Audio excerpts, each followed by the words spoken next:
हसमुख सरल विचार वाले तेयुप कार्यकारिणी के सदस्य विकास जी सुखानी, जो 13 साल से निरंतर सेवा का अनूठा कार्य कर रहे हैं। विकास जी व उनकी धर्म पत्नी 40 बच्चों को शिक्षा प्रदान करने का एवं उनके जरूरत के सामानों को पूरा करने का कार्य बिना किसी मदद के, बिना किसी सहयोग के अकेले ही कर रहे हैं। जय जिनेंद्र। मैं सौम्या मेहता, आपकी होस्ट और आपकी दोस्त, आप सबका हार्दिक स्वागत करती हूँ आपके अपने शो मेरा कार्य ही मेरी पहचान में। तो आइए जानते हैं विकास जी की इस कहानी के बारे में। विकास जी, आपको यह कार्य करने की प्रेरणा कहाँ से मिली? कार्य करने की प्रेरणा ऐसे नहीं मिली, मतलब मैं जब सर्विस करता था, नौकरी करता था, तो मेरे मन में जब भी कुछ ऐसे बच्चों को देखता था फुटपाथ किनारे, तो एक मन में आता था कि कुछ करना है, कुछ करना है। तो कभी क्या बिस्किट खिला दिया, कभी कुछ कर दिया, फिर लगा कि ये मतलब पूरा सेटिस्फाई नहीं हो पा रहा था। तो फिर मैंने अपना व्यापार चालू किया। तो मैंने एक नियम बनाया कि मुझे अपने कमाई का 10% हिस्सा जो है वो मेरे को अपने बच्चों के पीछे लगाना है। तो उसमें ये एक मिशन नहीं था कि उनको पढ़ाना है। तो मैं क्या कर रहा था कि अपनी गाड़ी में घर से खाना और प्लेटें लेके मैं गाड़ी लेके निकल जाता था। कि मुझे ऐसा लगता है कि वृद्धाश्रम है या अनाथालय है तो वो या मंदिर के किनारे है, तो ये सब जगह तो लोग पहुंच ही जाते हैं। मुझे जहाँ पे जाना है वहाँ पे लोग नहीं पहुँचते हो। तो मैं यहाँ से गाड़ी लेके कोसाड़, अमरोली है, वहाँ कोसाड़ तक जाता था। जो रास्ते में मुझे लगता है इसको जरूरत है, मैं इसको जाता, खाना खिलाता। ऐसे करते करते मेरे को लगभग 1.5 साल मैंने हर संडे ये काम किया। और उसके बाद वो बच्चे जो है वहाँ से हट गए। जब सड़क का काम बढ़ रहा था तो वो सब हट गए। तो फिर मैं बोला अभी मैं कहाँ जाऊँ। तो फिर ढूंढते अपने गांधी कुटीर झोपड़पट्टी है, जहाँ पे अपने पूरे एरिया का डंपिंग जोन है। तो जहाँ पे पूरे एरिया का कचरा आता है और वहाँ के बच्चे जो है वो कचरा बीनने का काम करते हैं।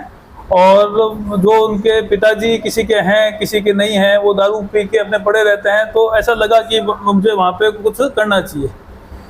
तो वहाँ पे मैंने बच्चों को भी हर संडे खाना खिलाना चालू किया। 2 साल तक चलता गया। फिर मेरे मन में आया कि भाई मुझे बच्चों को पढ़ाना है, तो अब कैसे पढ़ाऊँ, क्या करूँ। तो कोई विज़न नहीं था, ना मेरे पास टीम थी। तो मैंने एक टीम बनाने की कोशिश की। फिर उनको फ़ोन करता कि भाई 11:30 का टाइम था, धूप में बच्चे, ये जयेश है, साहिल है, जिग्नेश है, ये सब बच्चे धूप में इंतजार करते रहते थे कि विकास सर कब आएंगे। तो मुझे ऐसा लगता है कि मैं 5 मिनट भी अगर लेट कर रहा हूँ तो बच्चे धूप में इंतजार कर रहे हैं। तो मैंने सबको फ़ोन करता तो कोई नहीं आता। तो मैंने वो ग्रुप डिलीट कर दिया। मैंने बोला भाई किसी को आना है तो आओ और नहीं आना तो मत आओ। फिर मेरा नियम था कि हर संडे में जाता, बच्चों को खाना खिलाता। उनको पीछे जो है ना वो ड्रेनेज वाटर सिस्टम है, तो वहाँ पे बच्चों को नहलाता मैं पानी से। तो नहला के उनके साथ में 1-2 घंटा खेलता। तो इस तरह से काम चलता गया। फिर मन में आया कि स्कूल है, तो मैं काफ़ी जो संस्था है, बाल आश्रम सुधांशु जी महाराज का है या और भी संस्था है, वहाँ पे जाके बोला कि भाई मैं पैसा मैं लगाऊंगा, आप इनको पढ़ाओ। पर कोई भी तैयार नहीं हुआ। तो फिर मैंने जो बच्चे रहते हैं वहीं के पास में एक इंडस्ट्रियल गाला लिया, एक लंबा गाला लिया। वहाँ पे टॉयलेट, बाथरूम वगैरह बनाया और वहाँ पे बच्चों को आने के लिए प्रोत्साहित किया। भी अपने चल रहा है कि 2 साल से आप जा रहे हो बच्चों के पास, तो एक रिलेशन बन जाता है। तो उसके बाद बच्चे वहाँ पे आए। बच्चे कुछ 5 बच्चे आए, कभी 4 बच्चे आए, तो धीमे धीमे आना चालू हुआ। तो वहाँ से एक सफ़र की शुरुआत हो गई। तो वहाँ पे क्या, एक बच्चों को सुबह का नाश्ता हो गया, दोपहर का खाना हो गया, एक टीचर हमने रख दी जो गुजराती बोलती है, मिसेज में मेरी थी। तो ऐसा करते हुए काम चालू हो गया। विकास जी, आपके इस कार्य में आपकी धर्मपत्नी का भी आपको सहयोग है, तो आप इसमें उनकी कितना महत्वपूर्णता मानते हैं? भाई मिसेज का तो मेरा पूरा सहयोग है। स्टार्टिंग में जब मैं आता था तब मतलब वो मेरे साथ उस समय नहीं थी, पर वैसे तो परिवार पूरा साथ में होगा तभी आप काम कर सकते हो। पर मिसेज का उतना इंटरेस्ट नहीं था। फिर 2 साल 3 साल हुआ। फिर स्कूल का हमने प्लानिंग किया, तब उसका भी मन होने लग गया कि यार ये कार्य तो भगवान का कार्य है और इसमें जो एक आत्मसंतुष्टि मिलती है वो कहीं पे भी आपको नहीं मिलेगी। तो फिर वो मिसेज ने भी चालू किया। तो मेरी मिसेज पहले थी 7 डे स्कूल में पढ़ाती थी, टीचर थी। तो जैसे जैसे हमने स्कूल हमारी चालू हुआ तो उन्होंने भी अपनी जॉब छोड़ के बच्चों के पीछे वो लग गई। तो इस तरह से चीज़ें चालू होती गई। और उसमें एक काचू की भाभी है और एक समता भाभी है, तो 2-3 एक पूजा है, तो 3-4 लेडीज है। वो लोग भी करीबन 4 साल बाद हफ्ते में 1 बार या 2 बार आके वो पढ़ाने का काम करती थी। रीना भाभी है, इस टाइप से चलता था वो। आप इन बच्चों को सिर्फ फाइनेंशियली यानी सिर्फ आर्थिक तरीके से मदद कर रहे हैं या इनके स्कूल के लिए टीचर्स भी आप प्रोवाइड करते हैं? नहीं, अभी हमारा लक्ष्य क्या था कि बच्चों को पहले एक मालूम पड़े कि ये भी एक दुनिया है, क्योंकि जो पोजीशन में बच्चे रह रहे हैं या उनकी फैमिली रह रही है वो कचरे के ढेर के ऊपर रह रही है, तो जिंदगी वहीं पे खत्म होती है, वहीं से चालू होती है, वहीं पे खत्म हो जाती है। मतलब बहुत बार तो ऐसा होता है कि उनको शमशान में भी जगह नहीं मिलती है, कि वहाँ पे भी डेथ सर्टिफिकेट मांगते हैं, तो पहले तो वो वहीं पे नीचे कचरे के नीचे जला देते थे वहीं पे। तो उसके बाद धीमे धीमे जो है वो कारवां चलता गया। Last but not the least, आपको हमारे शो पर आकर कैसा लगा?